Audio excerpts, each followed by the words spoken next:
Hello दोस्तों, welcome to my channel simple money. ये channel का नाम सिंपल मनी है, मगर मैं और आप दोनों जानते हैं कि इस दुनिया में पैसा कमाना इतना आसान नहीं है। बचपन में हमें स्कूल में या घर पे ज़्यादातर सिखाया नहीं जाता कि पैसे कैसे कमाए जाते हैं, पैसों को पैसे से कैसे कमाते हैं और पैसे को पैसे से कैसे बढ़ाया जाता है।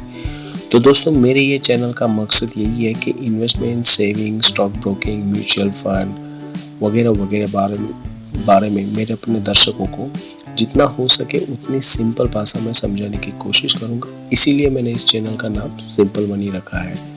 अगर अभी से आपके विश लिस्ट में कोई टॉपिक है तो आप कमेंट सेक्शन में मुझे बता सकते हैं और नेक्स्ट वीडियो में मैं उसे कवर करने की कोशिश ज़रूर करूँगा। अब हमारे सामने ये प्रश्न आता है कि ये सब इतना ज़रूरी क्यों है। तो इसके लिए आपको थोड़ा पास्ट में जाना पड़ेगा या फिर दादा दादी की कहानियाँ सुननी पड़ेगी। अरे वो राजा रानी वाली नहीं, वो लोग जो हमेशा हमसे कहते रहते हैं ना, हमारे ज़माने में 1 रुपये में इतना खाना आता था, 1 रुपये में इतनी सारी चीज़ें आती थी और सोना इतना सस्ता था।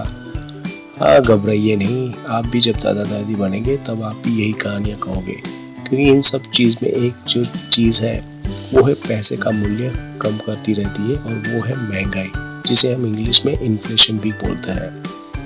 इसके लिए कुछ लोग कितना भी हार्डवर्क कर लें मगर उनकी लाइफ में कोई फ़र्क नहीं पड़ता।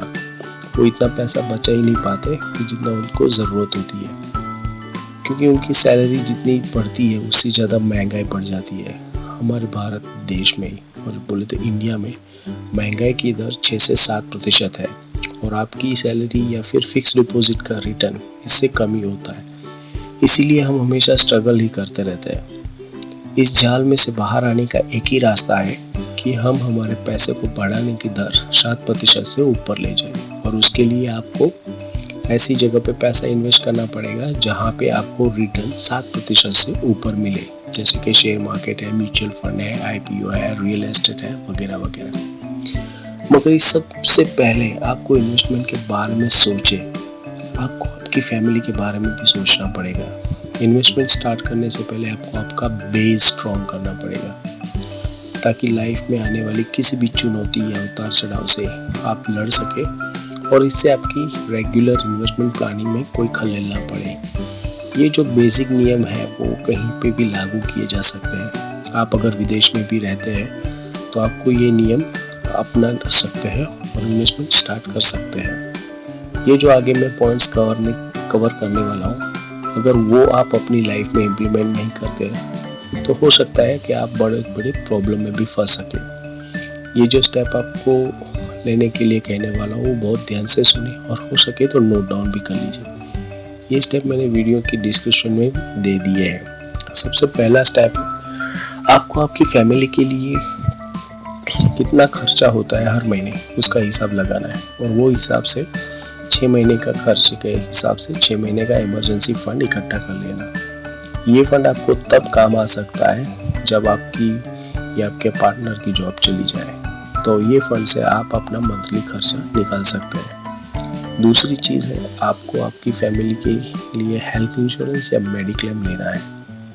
ये आपको किसी भी आने वाली बीमारी के खर्चे से बचा सकता है।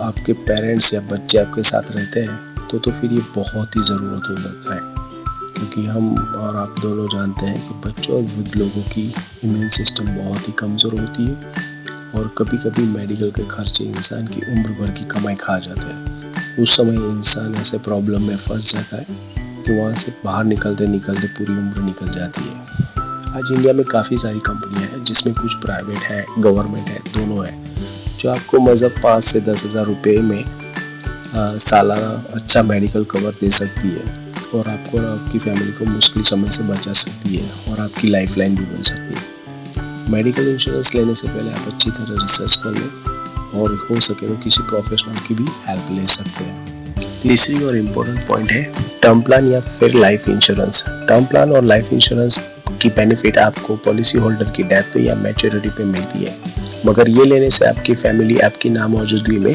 अच्छे से अपना खर्च निकाल सकती है, जैसे कि घर के खर्चे, बच्चों के स्कूल, ट्यूशन, शादी वगैरह वगैरह। लाइफ इंश्योरेंस के लिए इंडिया में तकरीबन सभी बैंक, प्राइवेट कंपनियां या गवर्नमेंट कंपनियां पॉलिसी बेच रही है।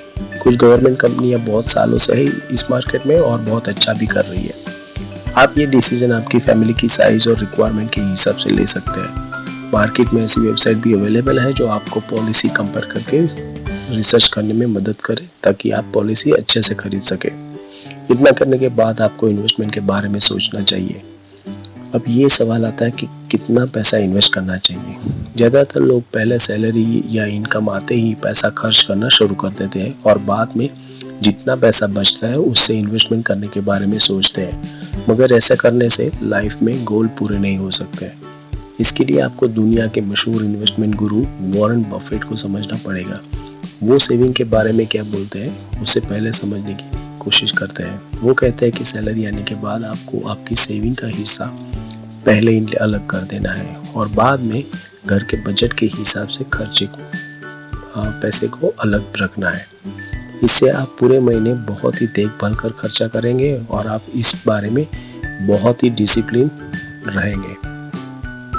ये मैंने यहाँ पे एक चार्ट से भी समझा है कि कैसे आप सेविंग से पैसा ज़्यादा बना सकते हैं। अगर आप सेविंग इनकम आते ही पहले निकाल लेते हैं इन्वेस्टमेंट के लिए, और अगर आप एज यूजुअल एवरेज इन्वेस्टर की तरह सोचते हैं कि इनकम आते ही आप एवरीडे एक्सपेंस या आपके घर का खर्चा करते हो और बाद में कितना पैसा बचता है और उसके हिसाब से अगर आप इन्वेस्टमेंट करते हैं तो आप कितना इन्वेस्टमेंट कर सकते हैं। और दूसरी एक और चीज़ है जो आपको करनी है, वो है आपके गोल का लिस्ट बनाना है कि आपको आपके जीवन में कौन कौन से गोल पूरे करने हैं। जैसे कि बच्चों की पढ़ाई है, शादी है, और फॉरेन हॉलीडेज है, फॉरेन एजुकेशन है, वगैरह वगैरह। और उन सब के सामने कितना पैसा चाहिए और आपको कितने टाइम में ये पैसा चाहिए वो भी लिखना है, ताकि ये आपको एक मोटिवेशन देता रहे कि आपको कितना सेविंग करना है और उससे कितना पैसा इकट्ठा करना है और कितना रिटर्न लेना है। यहाँ पे एक बहुत इम्पोर्टेंट पॉइंट वो भी आ जाती है कि आप उम्र के कौन से पायदान पे खड़े हैं। इन्वेस्टमेंट स्ट्रेटेजी कहती है कि इंसान जितना यंग होता है उसी हिसाब से उसे रिस्क लेना चाहिए और उसी हिसाब से इन्वेस्टमेंट भी करना चाहिए।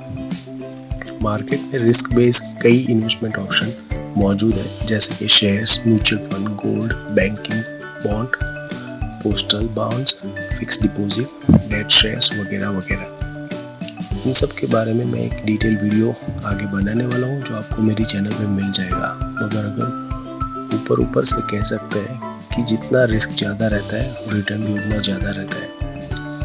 तो यहाँ पे मैं ये वीडियो ख़त्म कर रहा हूँ दोस्तों। अगर आपको मेरा ये वीडियो अच्छा लगा है तो आप लाइक और सब्सक्राइब करना मत भूलना, क्योंकि यही चीज़ है जो मेरा हौसला बनाए रखती है और आपको मेरे से जोड़े रखती है और मुझे रिसर्च करके ऐसे वीडियो बनाने के लिए प्रेरित करती रहती है। और हाँ, बेल की घंटी दबाना भी मत भूलिएगा, क्योंकि आपके मेरे नेक्स्ट अपकमिंग वीडियो की नोटिफिकेशन मिलती रहेगी। अगर आप जानना चाहते हैं कि share savings, share market, passive income के बारे में, तो मुझे नीचे कमेंट सेक्शन में सब्जेक्ट में लिखें, ताकि मैं नेक्स्ट वीडियो में उसे कवर करने की कोशिश ज़रूर करूँगा। Thank you all.